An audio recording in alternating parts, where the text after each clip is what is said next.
CM Himanta Biswa Sharma ಮುಸ್ಲಿಮರ ವಿರುದ್ಧ rifle ಗುರಿ ಇಟ್ಟ ಎಐ ವಿಡಿಯೋ. ಅಸ್ಸಾಂ ಬಿಜೆಪಿಯ ನಡೆಗೆ ವ್ಯಾಪಕ ಆಕ್ರೋಶ, ಬಳಿಕ ಪೋಸ್ಟ್ ಡಿಲೀಟ್. ಇದು ನರಮೇಧಕ್ಕೆ ಕರೆ ಎಂದ ಕಾಂಗ್ರೆಸ್.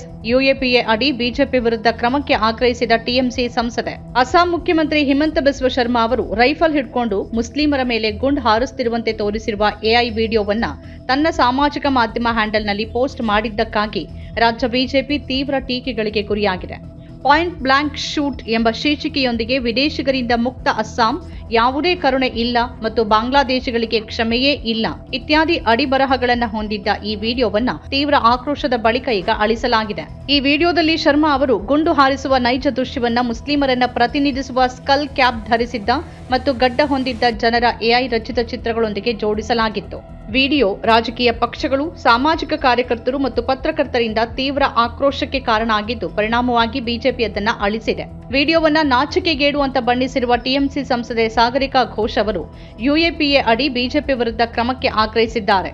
ಇದು ಸ್ಪಷ್ಟವಾಗಿ ಹಿಂಸೆಯನ್ನ ಪ್ರಚೋದಿಸುವ ಕೃತ್ಯವಾಗಿದೆ ಅಂತ ಅವರು ಒತ್ತಿ ಹೇಳಿದ್ದಾರೆ. ವಿಡಿಯೋ ಅಳಿಸೋದ್ರಿಂದ ಬಿಜೆಪಿ ಪಾರಾಗಲು ಸಾಧ್ಯವಿಲ್ಲ.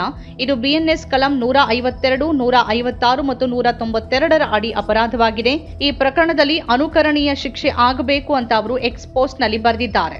ಈ ವಿಡಿಯೋವನ್ನ ಪೋಸ್ಟ್ ಮಾಡಿದ ವ್ಯಕ್ತಿಯನ್ನ ತಕ್ಷಣ ಬಂಧಿಸಬೇಕು ಅಂತ ಹೇಳಿರುವ ಅವರು ಪ್ರಧಾನಿ ನರೇಂದ್ರ ಮೋದಿ, ಗೃಹ ಸಚಿವ ಅಮಿತ್ ಶಾ ಮತ್ತು ಐಟಿ ಸಚಿವ ಅಶ್ವಿನಿ ವೈಷ್ಣವ್ ಅವರಿಂದ ಸೂಕ್ತ ಕ್ರಮಕ್ಕಾಗಿ ಆಗ್ರಹಿಸಿದ್ದಾರೆ.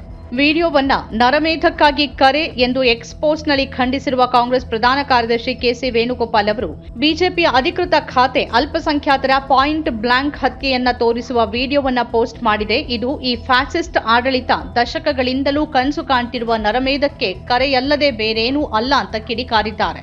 ಇದು ಟ್ರೋಲ್ ಅಂತ ಕಡೆಗಣಿಸಬಹುದಾದ ನಿರುಪದ್ರವಿ ವಿಡಿಯೋ ಅಲ್ಲ. ಇದು ಅತ್ಯುನ್ನತ ಮಟ್ಟದಿಂದಲೇ ಹರಡಲಾಗಿರುವ ವಿಷಯವಾಗಿದೆ.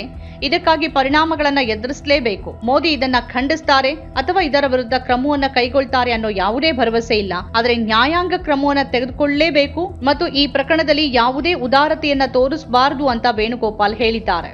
ಬಿಜೆಪಿಯನ್ನ ಸಾಮೂಹಿಕ ಹಂತಕರು ಅಂತ ಬಣ್ಣಿಸಿರುವ ಕಾಂಗ್ರೆಸ್ ವಕ್ತಾರೆ ಸುಪ್ರಿಯಾ ಶ್ರೀನೇತ್ ಅವರು ವಿಡಿಯೋವನ್ನ ಅಳಿಸಿದ್ರೆ ಸಾಲೋದಿಲ್ಲ, ಬಿಜೆಪಿ ನಿಜಕ್ಕೂ ಸಾಮೂಹಿಕ ಹಂತಕರು ಅನ್ನೋದನ್ನ ಇದು ತೋರಿಸ್ತಿದೆ. ಈ ವಿಷ, ದ್ವೇಷ ಮತ್ತು ಹಿಂಸೆಗೆ ನೀವೇ ಕಾರಣರು ಮೋದಿಜಿ. ನ್ಯಾಯಾಲಯಗಳು ಮತ್ತು ಇತರ ಸಂಸ್ಥೆಗಳು ನಿದ್ರಿಸ್ತಾ ಇದೆಯಾ ಅಂತ ಎಕ್ಸ್ ಪೋಸ್ಟ್ ನಲ್ಲಿ ಪ್ರಶ್ನೆ ಮಾಡಿದ್ದಾರೆ. ಈ ವಿಡಿಯೋ ಬಿಜೆಪಿಯ ಉನ್ನತ ನಾಯಕರ ನೈತಿಕ ಅಧಃಪತನವನ್ನ ತೋರಿಸುತ್ತೆ ಅಂತ ಎಕ್ಸ್ ನಲ್ಲಿ ಹೇಳಿರುವ ಪತ್ರಕರ್ತೆ ರಾಣಾ ಅಯ್ಯೂಬ್ ಅವರು ಈ ವಿಡಿಯೋವನ್ನ ಹಂಚಿಕೊಳ್ಳೋಕೆ ಇಷ್ಟವಿಲ್ಲ, ಆದರೆ ಮೇಲ್ಮಟ್ಟದಲ್ಲಿ ನೈತಿಕ ಅಧಃಪತನವನ್ನ ಇದು ಬಹಿರಂಗಗೊಳಿಸಿದೆ.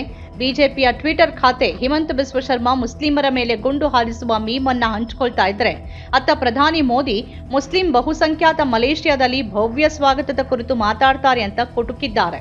ವ್ಯಾಪಕ ಆಕ್ರೋಶದ ಬಳಿಕ ಈ ವಿಡಿಯೋವನ್ನ ಅಳಿಸಿದ್ದು ಬಿಜೆಪಿಯ ದ್ವೇಷದ ಕರಾಳ ಮುಖವನ್ನ ಮತ್ತೊಮ್ಮೆ ಬಯಲು ಮಾಡಿದೆ. ನಮ್ಮ ಕಾರ್ಯಕ್ರಮಗಳನ್ನ ನೀವು ನೋಡ್ತಾ ಇದ್ರೆ ನಮ್ಮ ಚಾನೆಲ್ ಅನ್ನ ಸಬ್ಸ್ಕ್ರೈಬ್ ಮಾಡಿ, ಪಕ್ಕದ ಬೆಲ್ ಐಕಾನ್ ಒತ್ತಿ ನಮ್ಮನ್ನ ಬೆಂಬಲಿಸಿ. ಹಾಗೆ ನಮ್ಮ ಕಾರ್ಯಕ್ರಮಗಳನ್ನ ಲೈಕ್ ಮಾಡಿ, ಕಮೆಂಟ್ ಮಾಡಿ, ಅದನ್ನ ಬೇರೆಯವರಿಗೂ ವಾಟ್ಸ್ಆಪ್ ಮೂಲಕ ಶೇರ್ ಮಾಡಿ. ನೀವು ಹೀಗೆ ಮಾಡಿದಾಗ ನಮ್ಮ ಚಾನೆಲ್ ಇನ್ನಷ್ಟು ಮತ್ತಷ್ಟು ಜನರಿಗೆ ತಲುಪಲು ನೀವು ನಮ್ಮೊಂದಿಗೆ ಸಹಕರಿಸಿದ ಹಾಗಾಗುತ್ತೆ. ಇದು ನೀವು ಯಾವುದೇ ಖರ್ಚಿಲ್ಲದೆ ಕೆಲವೇ ಸೆಕೆಂಡುಗಳಲ್ಲಿ ನೀಡಬಹುದಾದ ಸಹಕಾರ. ಧನ್ಯವಾದಗಳು.